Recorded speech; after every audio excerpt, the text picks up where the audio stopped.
اور میرے مسلمان بھائیوں، اس میں ناراض ہونے والی بات نہیں ہے اگر میں آپ کو یہ کھری بات، سچی بات یہ ممبر پہ کھڑے ہو کے نہیں بتلاتا تو مجھے اپنی نگاہوں کے سامنے جہنم نظر آتی ہے، جہنم۔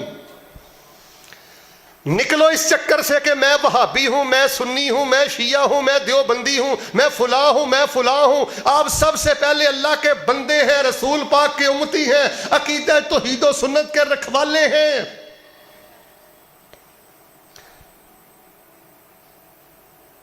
اللہ کی توحید پہ آئیں، رسول پاک علیہ السلام کی سنت میں آئیں، رسول پاک علیہ السلام کی زندگی میں آپ کے بیٹے فوت ہوئے، آپ کی بیوی فوت ہوئی، آپ کی بیٹی فوت ہوئی، آپ کے صحابہ شہید ہوئے، درجنوں نبی علیہ السلام کے اہل بیت شہید ہوئے، پر نبی علیہ السلام نے کسی کا مقبرہ نہیں بنایا، کسی کا دربار نہیں بنایا، کسی کا مزار نہیں بنایا۔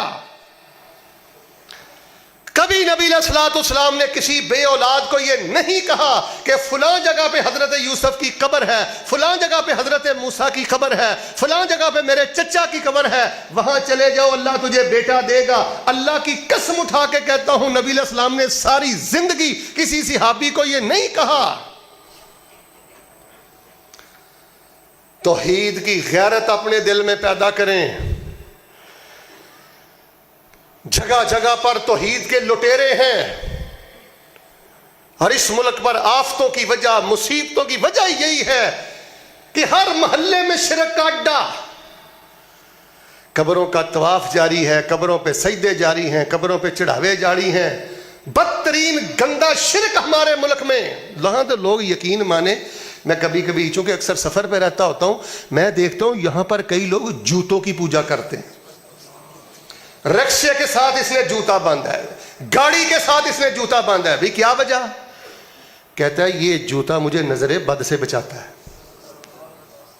یہ چھلا کڑا دھاگا مجھے نظر بد سے بچاتا ہے۔ محبت سے آمین کہیے۔ اللہ کی عقیدہ توحید کی مٹھاس دے دے، اللہ کی عقیدہ توحید کی غیرت دے دے۔ اور بات سنو، اور کچھ نہ بچے، اور صحت نہ بچے، اور مال نہ بچے، اور ساری زندگی آپ پہ بیماری مسلط رہے، یقین جانیں اگر آپ اپنے دامن میں توحید کا خزانہ لے کر اللہ کی بارگاہ میں پہنچ گئے، سمجھ لے دنیا کی ساری سعادت لے کر پہنچ گئے۔ سب سے پہلی بات عقیدہ توحید ہے، پھر روزہ ہے۔